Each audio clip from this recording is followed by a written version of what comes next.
What up, though? And welcome back to I'm Growing Man. It's your man John D in the building. I wanted to get on here while I was in the mindset of like being humble. Recently, I've had some colleagues to say that I inspired them to want to improve and get better. It made me feel really good because that's my intent. You know, I feel like if I intentionally work on myself, like everybody benefits that's around me. So my free time, honestly, I'm trying to figure out how I can improve something else. Like I'm constantly in this routine of trying to find ways to get better. And I don't just say it now. Like I have like these practices that allow me to work when I'm in idle moments. And my job being an assistant principal, like the position that I've been an assistant principal before, but the position that I'm in and the relationship I've established with my principal, she's allowing me to see what it takes to actually run a building. And it's stretching me in so many different ways, but I feel like I'm getting to practice like so many parts of the areas that I'm working on in my life. Like me working on communication, the whole point is to encourage parents that we're on the same team so that it won't be a back and forth thing. The most difficult part of a school is when you got parents that don't believe in the school because it's already tough dealing with the students, and to hear parents, say things, it's kind of discouraging. And I'm in a place where I'm like trying to encourage the relationships with our parents so that when things don't go their way, because at the end of the day, they're going to be a parent before they see it the most logical way because they're protecting their kid. We have to understand that that's what's going to happen when things like that occur. But once a parent gets their bearings about themselves, it is our job to give them the information that they need so that they can pull themselves out of the parent role and look at what's in the best interest of my child, not this blame game. We have to be accountable for the things that our kids are doing. I'm a parent. If my kid does something, like we even have an understanding, like our kids don't even want us to help them to get out of trouble if they did it because they say like they did it on purpose. It's no need for us to try to get them out of it. Like they need to receive the consequence. And I think that if parents looked at it that way, our kids would mature so that they can make the best decisions for themselves when they're away from us. And that's ultimately what a parent wants them to do. They just want to be able to like send them out in the world and say, I gave them enough to go get whatever they want. And being in middle school, you know, and I've said this like for years, middle school kids, typically parents try to let their kids kind of grow up when they need the most guidance, the most shelter, they need the most like slow down directions. Like you need to be talking to them like they're in first grade because they misunderstand messages. No kid wants to make like they don't want to be on the wrong side of history. They don't know about that yet, but their decision making now is being reinforced by the behaviors in at home because it starts at home. Everybody has to understand that. They only come to us for 7 hours. And at the end of the day, we're just a resource. We are a tool that you're supposed to utilize. We're not supposed to raise your children.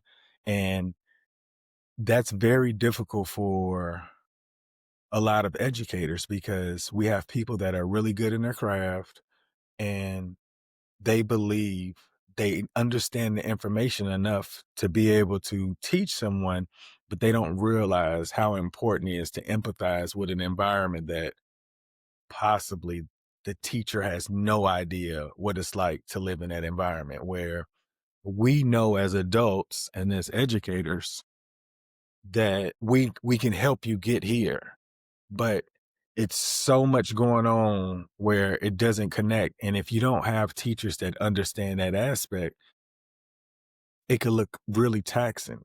And I work in this environment where you have to reteach just classroom etiquette, like th- to sit down, to not yell out. They're middle school kids. And I do want to say this. I have yet to ever work for a middle school where kids did not do all of these things that's going on. It just takes a different classroom management. And that's what I intend on doing. I was telling you guys, I was inspired and humbled by some of my colleagues saying that I give them that energy. And this is the reason why, because I want to help. I want to give them everything I know so that they can teach the way that they want, but they have to get this foundation that I didn't realize that until now, like there's a different practice. And in order to be successful in any classroom, you have to set boundaries. So at some point this week, I am going to have to re-emphasize that the boundaries of a classroom. Like no student should be out of their chair for any reason without permission. That should just be across the board. Now you have your students that need to stand up or they need to walk around, but that's something that already with that student. But overall, the classroom energy should be that we should be seated unless we have permission to be outside of our seats. And I'm going to tell you why this is important. If you know that everybody's supposed to be seated, you don't have to constantly looking around because there's no movement. But when somebody does move and you're not paying attention, you're going to be able to hear it or you're going to see it through your peripheral and automatically, what are you doing out of your seat? And then you find out, you recorrect, and then everybody hears the the culture of the room. This is the expectation. The sooner you can get into the mindset of reinforcing that, this will reduce so many problems, I promise. You just have to be in the mindset of consistency. Every time it happens, once you establish that culture, you'll have other students telling other students what they're supposed to be doing so that it doesn't mess up that part of the room. Now, I want you to know, as much or as good as I thought I was at that, I still had those problems where there were things that it was just out of my control. It had nothing to do with the management of the classroom. It just had everything to do with some students are going to do what they're going to do. But your object is to get the most control for the longest period of time. And if you don't have a system, you're just hoping that kids are going to come to school and just do what they're supposed to do. And that's going to create a lot of anxiety and questioning your teaching skills. Now, I do want to say, we cannot assume students are supposed to do what they're supposed to do because if we do that, it's setting ourselves up for failure. We got to be careful of that, okay? So, my objective this week is to get in these classrooms and show them at least that part, right? So, we got everybody seated. That means nobody should be by the door. The door should be locked on the outside so that it would reduce the number of students that can walk in the classroom. Because if students know your classroom is unlocked, they will specifically just come through your door anyway. And we have to be mindful of that. And it's a safety issue. If an adult needs to get in that classroom, they should have a key or they're going to knock and wait for you to come. And you need to get into the mindset of this. Nobody should be opening your door without your permission. Nobody should be opening a door without your permission. Like when somebody knocks on the door, everybody should be looking over at you. And then somebody's probably closest to the door is going to say, hey, can I open the door? But they should not be opening a door without your permission. and you'll get students that's trying to race to open up the door, and it's all kind of crazy stuff. So you have to create the mindset that nobody should be out of their seats without permission. And it will change your classroom. You got to get into that practice though. But you know what? The way that I'm telling you this, you have to, when you're telling your students, you got to tell them this is the reason why I'm doing this. And then you make them buy into it because they want you to teach at the end of the day. They just don't know the rules they're supposed to follow. So me working on my communication every day has caused me to figure out what can I do to give my teachers this information that I used to use in my classroom that I think was pretty effective. So if I keep polishing, like keep working on communication every single day, at some point, they're going to have this foundation and they're going to be practicing that. And I'll say it'll take probably by the first quarter to the December. But once you get it, you'll always have it because you don't have to restart next year because you already know what you're doing. And it's just going to get better and better. And then the expectation is like, oh, this teacher don't play, or, you can't do this. But, you'll always have to introduce the boundaries of the classroom. But if you cover those things, I'm telling you, it makes it so much easier. Last thing I want to say is the reason why I'm trying to continue to find ways to get better, because if I can help any and everybody that I interact with to find the energy to get better, it makes everything so much easier. And then the person creates a better result. Remember this, when you're happy and you're motivated, you put a different effort that creates a result that's just hasn't been seen yet. And being that it hasn't been seen yet, if we keep working on this result, because I'm gonna tell you this, I used to be very arrogant in so many different categories that I shouldn't even been arrogant in.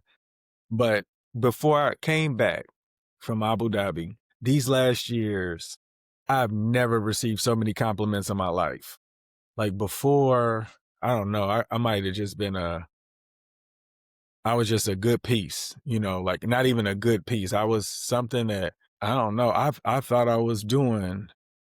I thought I didn't realize how much better I could become.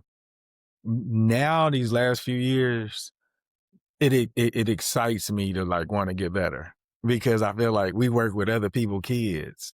And at some point, if we continue to work on communication, these kids are going to receive the message.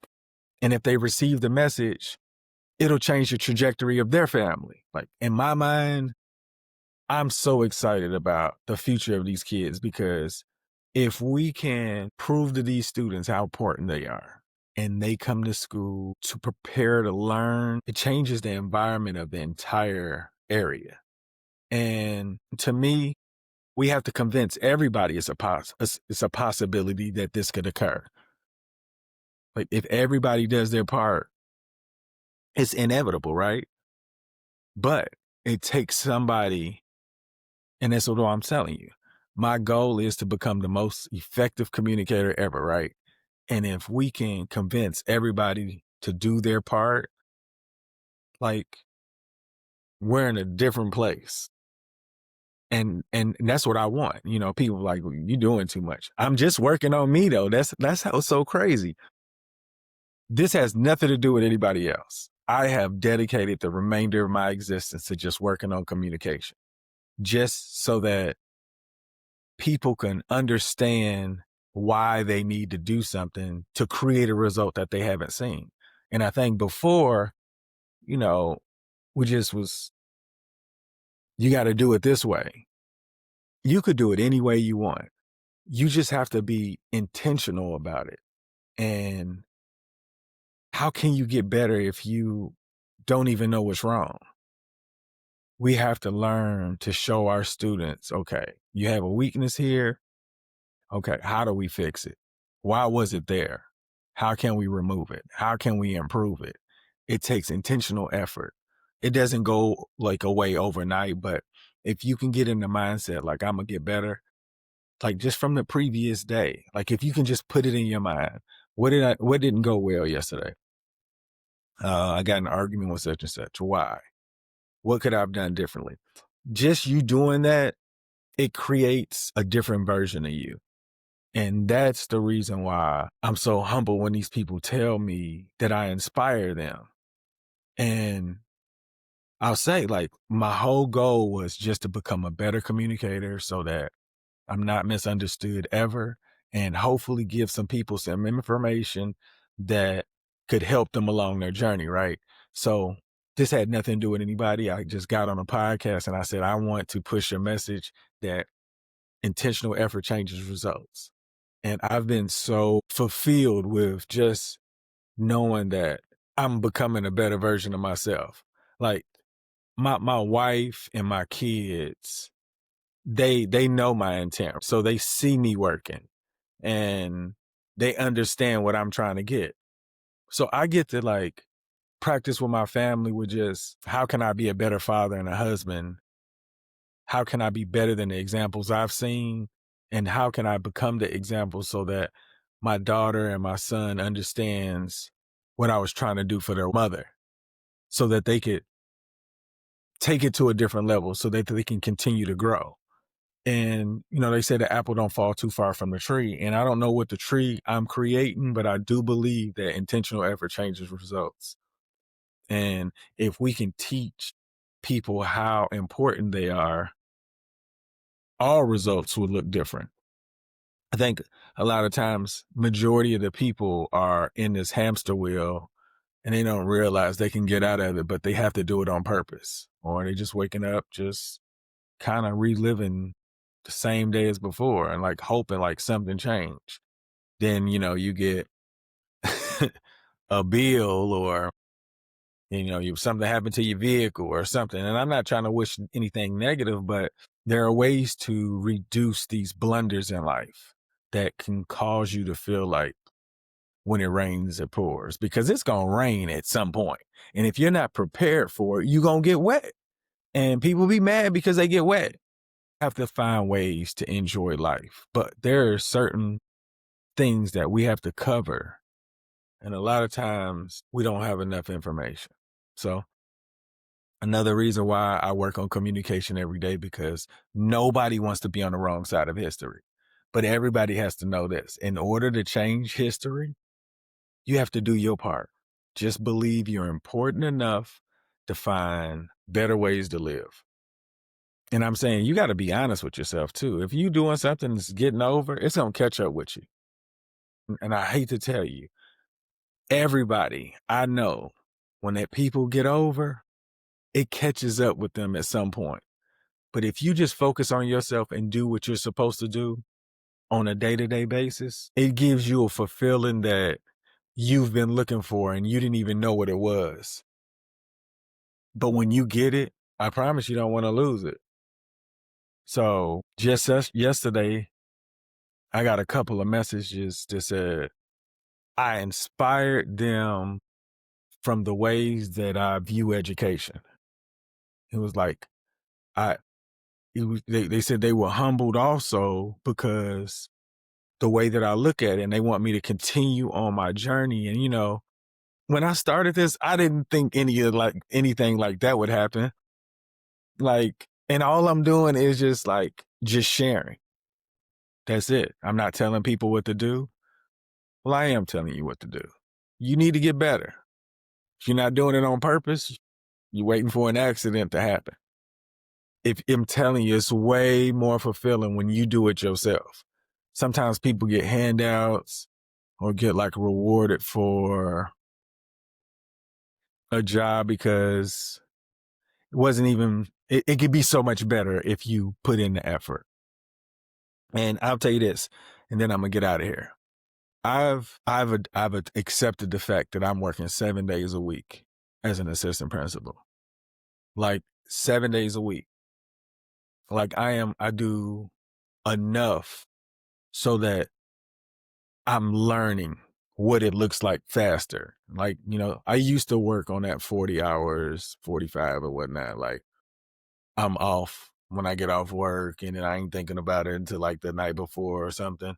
But in the last 5 years, I've accepted that I have to get better in my craft.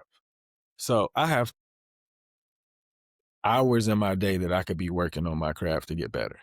And if I have people that I'm supposed to be teaching a way to improve their craft, I have to become better. And I wake up still early. And this morning was probably the most productive I've been in my workspace. Like I was just, I need to do this, and this. Like I'm gonna show you how dedicated I am. I have a little thing in my phone where it's just if I think of an idea that it needs to be done, I put it in there. And I learned, look, check this out. Shout out to University of Central Florida. I got my master's in education from there in 2005. The professors that I remember, they were pretty old, but they were cool and they said it how it was. And I'll tell you, I still practice some of the things that they talk about during in 2005. And it's so valuable. I just give an example. I keep a little memo pad in my pocket. I try to, because teachers are always asking for something, right? So I try to put it down where I don't ever forget, because as busy as I am, I need them to know how I need to support them. My job is to collaborate with them so that we can find better versions of ourselves in education. And I have dropped the ball a couple times, but I'm getting into a better routine of making sure that all of these teachers feel like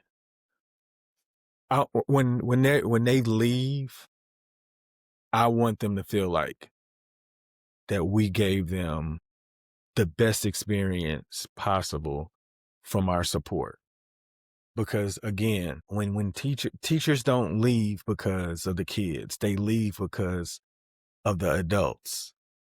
And we want to create the culture where if you come to our building, you're not gonna ever want to leave, because we're in a constant battle of, I don't even want to say battle, uh a dance with ourselves on how to find ways to improve. And if you can get into a routine where you enjoy like just like getting better, I promise it changes everything. And my colleagues and friends in academias of different areas tell me that they love the energy I got.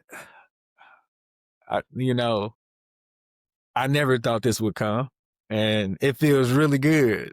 So I'm humbled to the point where I want you to know, for the rest of my life, I'm looking for ways to get better uh, on a daily basis. Like, for real. Like, if I don't run into something that's going to make me better, I'm looking for it. The routine is so important. You're only as good as the habits you practice. And if your habits don't involve you working on yourself on a day-to-day basis, you wasting time. And I hope that when you do get the message, that you have enough time to appreciate the ignorance that prevented you from getting to what you wanted to find. Y'all make today better than yesterday. Don't worry about anything you can't control. GATA. Get after that action, or that action will get after you. Be great on purpose.